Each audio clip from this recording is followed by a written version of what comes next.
Hello and welcome to Running Hot.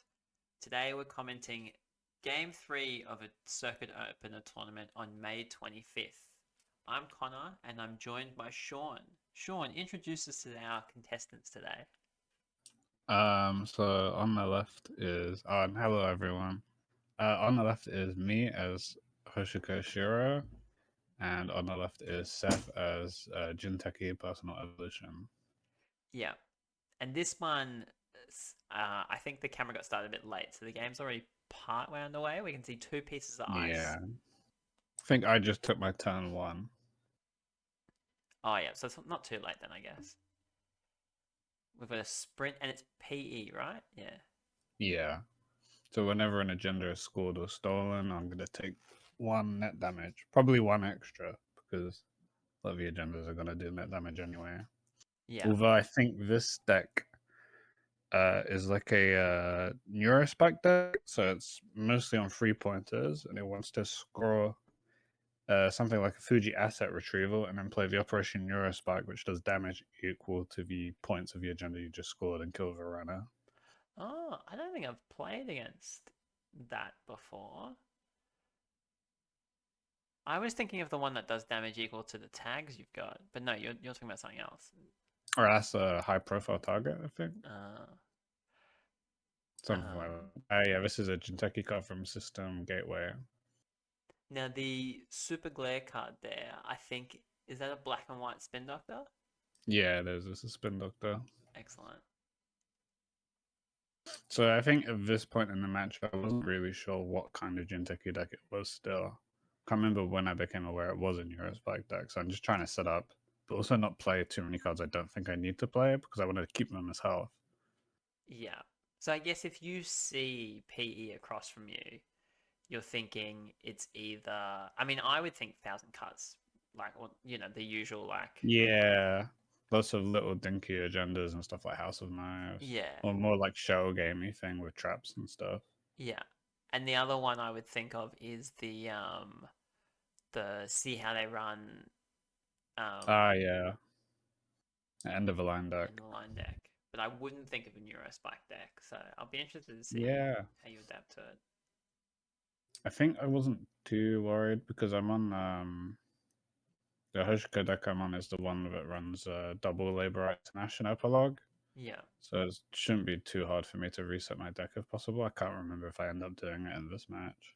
Were you and Emily on the same decks? Because we just saw Emily in the previous game playing Hosh with Ash and Epilogue and Yeah, I think we're on the exact same list, both sides.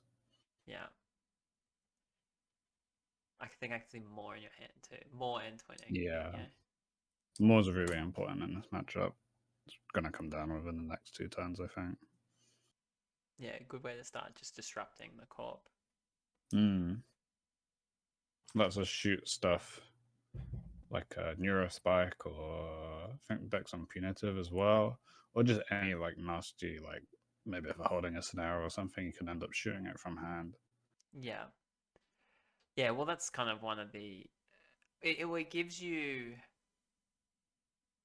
you kind of like pseudo access and disruption, but it doesn't need big accesses from you because that's kind of one of the ways you die Mm. against PE is making like a big twinning run or a legwork or something. Yeah, I always see more as it kind of just makes all of your runs a little bit better. Yeah. Do you rely on the memory much? Trying to think. In this deck, not really, because you're just looking to put up a turbine rig. Yeah. I can't remember what other programs it's on. Run one or two fermenters, and then sometimes you want to do things like put down a second echelon. So it can be like maybe you want all of your stuff down plus a second echelon just to boost the other echelon strength plus, or to play around like Stav Catherine and maybe even fermenters. Yeah. But generally, I've seen some lists run turbine and Takobi, Yeah, I like Kobe. I but think it's even quite then, you're good. only pushing 5 memory. So you've just put down your twinning, but without Mm, anything to charge it. So I guess you're just got a hand of good cards and you're trying to evacuate some stuff. yeah, I didn't want to get it, get shot, and then I'm stuck waiting for it for ages. Yeah, Might have done more. put more down. But no ice from you. Oh, sorry, no breakers from you yet. So, and I assume you don't want to Nah, just face into a sentry or something. nah. I don't think I've drawn Echelon yet. Can't really run until I draw Echelon. Yeah, I will say, P looks a bit poor at the moment. That looks like 4 credits to me, which is a bit Mm. risky because personal evolution needs money to pay for all of its tricks.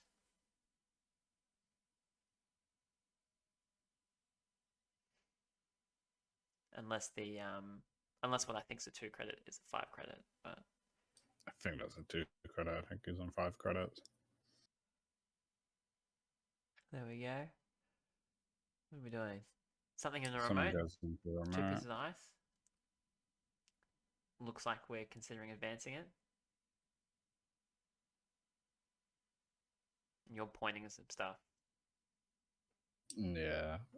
I might have just been saying what's gone on during the turn for my own tracking purposes. So there's your fermenter. And I don't know if anyone's watching this in chronological order, but the game we just watched with Emily, she had like a fermenter would go down, and then right as she'd be broke, she'd crack a fermenter for like 10 credits or something, and then the next fermenter would go down. It was pretty wild. Yeah, it's pretty nice when you do that. My favorite is you put down in fermenter and you just amass loads of Oh, ow. trick! Run into a snare. It looks like that. Oh, so it was a 5 credit. Yeah, yeah. It looks that was a 5.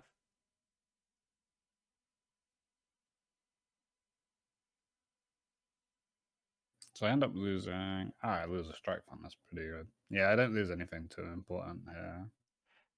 Are you only running one of each breaker? No, I run 2 of each. Oh yeah, yeah, So if I draw another buzzsaw from here, I'd probably play it as soon as I see it. yeah. I guess you still got Ash and Epilogue and Laborite, so like it's not Oh, criminal and I leave level. the Like snare it's up gone, here it's for gone. more. But Hmm.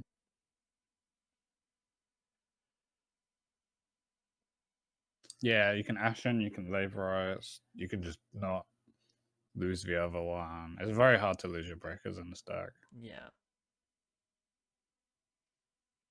and it looks like you run R&D maybe or not. Nah, it was No. going to my turn. I think what happens is I run the snare. I don't trash it to trigger more, and then I just remove the tag. I drew Oh yeah, twice because I thought it was probably a trap anyway. It yeah. I was was either a wondering trap if or you a did spin it. doctor, and I wanted to, if it was a spin, I wanted to check it and make it get out of the game so that agendas flood up. Yeah, and I mean, one's been used as in removed from the game, and the other one looks like it's Mm. been trashed. Yeah, one's been trashed, I think. So you're cracking a fermenter here for Yeah, I think for 8. yeah. I don't think you feel bad about cracking a fermenter for 8. If you get anything extra, it's kind of gravy. Yeah, 8 is the default, and that's when Fermenter starts profiting really well. I'm not even sure if it profits properly before then. And then you can do more, but it really depends on the game state. Like I probably could have kept pushing it here, but I just wanted to keep my credit pool up, I guess. Yeah. So we've got a piece of ice going over the snare, and we've got the snare Snare being over in trashed, store. possibly for another snare.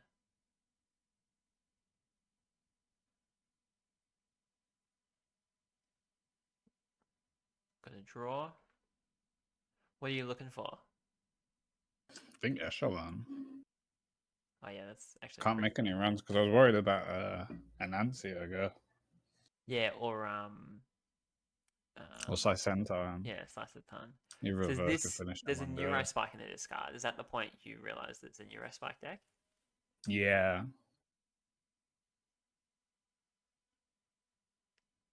So I think from here, probably I want to start trying to contest the remote when I think there's an agenda there. Yeah. You can also do things like uh, hold like 1 to 2 steel skins as well, and then the first agenda doesn't necessarily kill you anyway. Yeah. So the Neurospike, you have to play it, so it's an action. So you need to Yeah, be able to score your agenda with a click left over. yeah. So I So think normally what you do is you can go. Oh, sorry, one sec. Um, you install double advance. The next time you probably advance some more, or I think what you usually want to do is you go triple advance on that. I mean, you could, yeah, I guess that's an option You too, is can use use triple advance. something like seamless launch. So you get Yeah, install double advance the next turn. You can go advance seamless launch and then hit with the Fuji PE ability and then Euro spike. yeah. Which in theory is what Seb's threatening right here. Yeah. So next turn I could get hit for like 6 damage. So I you're, pinhole it to see what it is. yeah, see how much you're going to be afraid.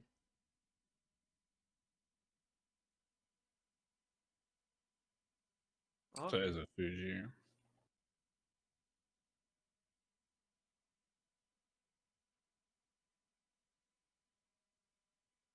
I'm interested to see what you do from here. I think this time is where I try and contest the remote. You still don't, Unless I that was mean, my last fight. you've got everything but your Century Breaker. But yeah, once again, if that's a size of 10 into Fuji, you pretty much just can't take it. Mm. I guess the other point is Seb's not in the wealthiest position, so even if you force him to res something, he might not Yeah, be I able to think that combo was my you. thinking. He might not be able to score it the next time. So 3 credits to res. It's Bathymosis, I think. Oh yeah, You want to get the strength on archives. There's like 2 or 3 net damage. I think it's 3. Ow. So here, this is a pretty pivotal moment of the game because here I was thinking if I take this Fuji, um, I open myself up to a position where I can get. I'm going to take 3 damage, and then the next turn, Seth could score a blood in the water from hand and kill me, Yeah. or even something like hybrid release of a Jinteki 2-1. Have you I end got up taking it. Have you got any steel skins in hand? No, I go down to 0 cards here. So I really didn't know what to do. I was like, should I take it or not?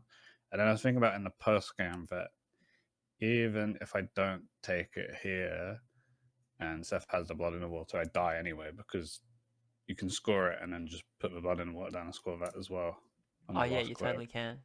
Yeah, so I have to take it. So I take it and then Yeah. I don't die here, luckily.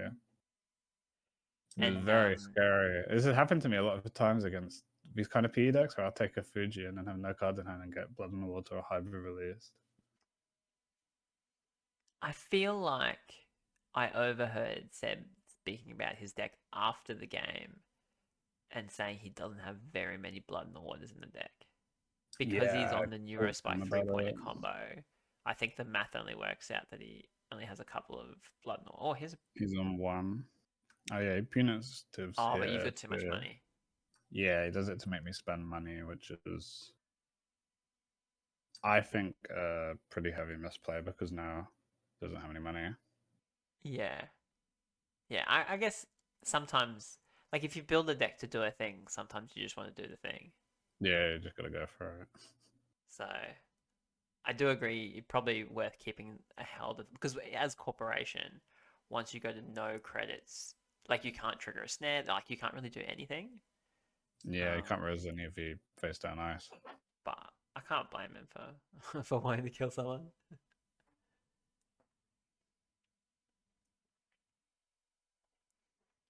Um, there's the Neurospike combo that only works if you score the agenda, not if they steal it. Yeah, you have to score it. Yeah, So only it's on score you can do it. like I do understand the logic of the deck. If you score your 3-pointer, you Neurospike. If they steal the 3-pointer, you're punitive. Mm. So Which I for think that's pretty dangerous and it's a good idea. The problem is like how fast you can execute something like that before the runner realizes what you're on. Yeah. And also the problem is all of that takes up space in your hand. Yeah, just sitting there doing nothing because it's all conditional cards. Yeah. And I worry that like hand combo cards are not ideal in a post burner world. Um, it can depend. I mean, even in post burner world, you had decks like not at this tournament, but just beforehand, you could have decks like Mulch running around with like Infinite Imp that would just shoot combos out of hand. Yeah, Or a that's true. majority of Anax are running stuff like Moor. You just like in this game, I think Neurospike got moored from hand, Yeah. and then it's Oh, kind that of would like how do you explain recover why it from went that? face down. Yeah, Yeah. because we didn't see the Neurospike until you ran archives at one point to flip. Mm. I think these kind of decks do the best against like Criminal and Shaper and Anarch. It's a lot easier to play around it because even with stuff without burner, if you're playing Shaper, you could just put down Stone Ship chart runs, Yeah. and then all of a sudden, if you try to kill me, I just draw up. Oh, how the mighty criminal has fallen. Mm. Used to be the best You back can. end. You do have class act as criminals, so if you think they're going to Neurospike, you can try play class act and overdraw. It only saves you for a turn. Yeah.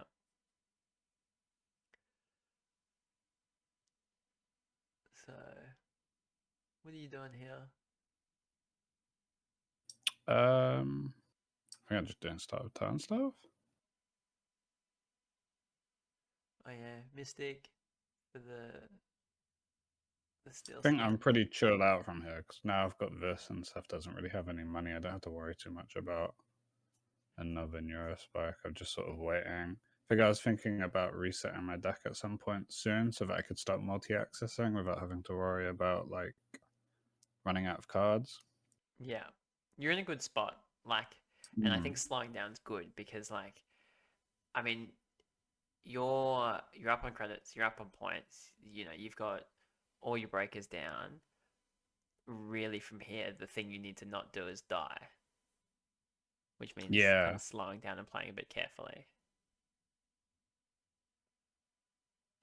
I think if there was a point where I was gonna die, it was the time where I took for Fuji, so I'm not really worried about it from here.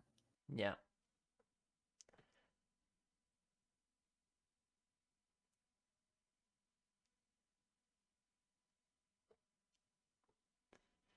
The I like the little hexagon credit tokens. They're cool. Hmm. Yeah, they look cool. I just realized I have Ash and Epilogue in hand, so I can do it at any time if I want to. Yeah. But it is expensive, so I don't want to just do it for the sake of it. Yeah, and you know you've got that thing of just wanting to get value out of your deck. Hmm. You may as well just draw through it, play all the events, and then reset. Yeah, I'll wait for daily class to go off.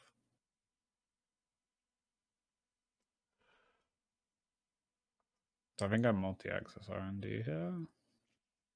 Um, Yeah, because Definitely there's an a option. tattoo. And I think If it was something like an anemone, I might have decided not to. you're using one, so going for a double. Okay. Ah, yeah, and I trigger more as well. Which I think's like, um, because you're not playing against like shell game PE, and you're only like you can probably be a bit more brazen with multi-access, but you still don't want to overdo it because if you hit like a Fuji and a snare, you're just probably dead. Yeah, you just fall over. Or if you hit like two snares, not that they can be both fired from this position, but if they could be. Yeah. So you still want to play a little bit safe, but you've Mm. got the wiggle room. I also wasn't sure what the agenda suite was here. I didn't know if there'd be other stuff like Sting. Yeah. Yeah. I guess it's reasonable after you've seen the punitive and the neurospike Neurospike. to be thinking like there's at least three Fujis, right? Like that's a given. Yeah, I think it's three Fujis and then three send a message and one blood in the water. Yeah. But I don't think I haven't seen any send a message, so I just assumed they were like nasty agendas. Yeah. I feel like if you're running your little combo deck though, you put in the is it bacterial reprogramming? You could do, yeah. Unless you draw into your punitive zone. Yeah.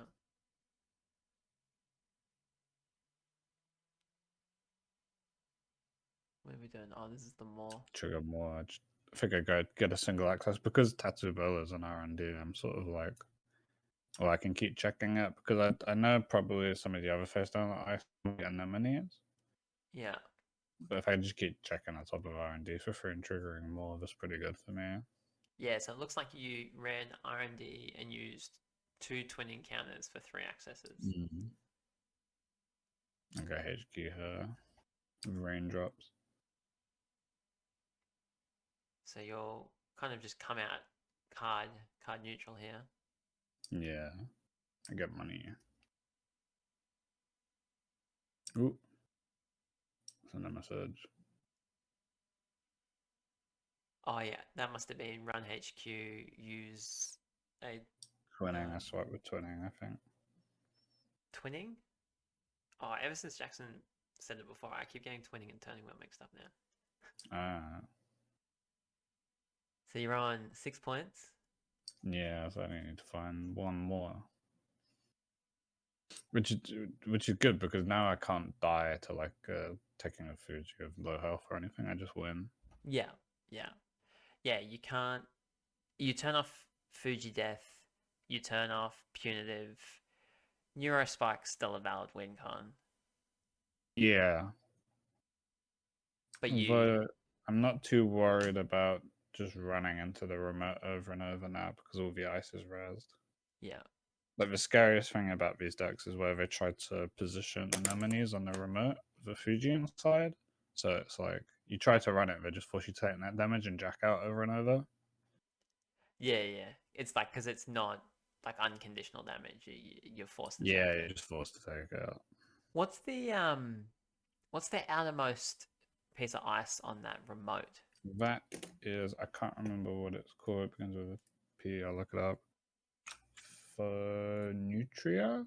It's a piece of ice from the last set, and what it does is it does 2 net damage. It does 2 1 net damage subs, and then if you pass it with 4 or more cards in the grip, you take a tag. So it's kind of like if you face check it, you probably don't take a tag because you get hit twice. But then if you run it and break them and you have too many cards in hand, you end up taking a tag. Oh yeah. So the Which I think the Seth take a is on tag because he's parts like an on part like a Nazi like on pass yeah, encounter thing. yeah. It's when you pass it and then it's conditional. Yeah, yeah, that's interesting.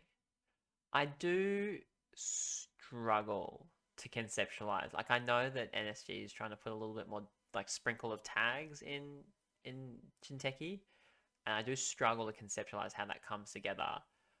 But as like a generic piece of ice, just the fact that it will always do something is quite cool.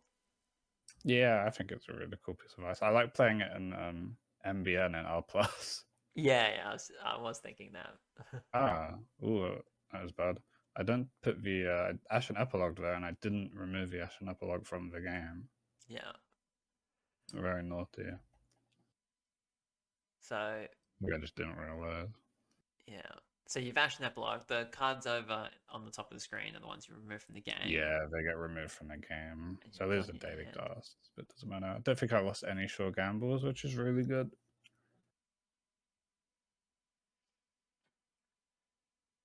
I really enjoy these kinds of like Ashen Epilogue Go Forever decks where you just try and play as many sure gambles as you can. Yeah. Well, there's something like um, it's not quite super fundamental, but there's something quite simple about it, which is just you play money, you make correct choices, and you don't gas yourself out. Yeah. Which is, and that's a similar reason why, like, I think the kit decks are a bit busted at the moment, but like, we were playing the other night, and I let one of the new guys play the kit deck, and like, I think it's a good kind of like teaching deck because you just do like fundamentals. Yeah, it's a pretty simple deck. So And in the kit deck as well, you can come back from really low credit counts really quickly because of stuff like Creative Commission. yeah, Yeah, and also like creative commission is like it's almost like a good new person card as well. Like it makes Mm. you feel smart for making correct choices about how to play it. Yeah, it's good. It feels good to use. Um, well, and Oh, that's it. So the you game. raindrops R&D and won the game. Yeah, I won the game. I think that might have been for single access as well. Yeah, I think so. That's it. Alrighty. Well, thanks for watching, everyone. And thanks for joining me, Thank you. Sean. Thank you. Make sure to subscribe and like the video and comment and share it to your friends.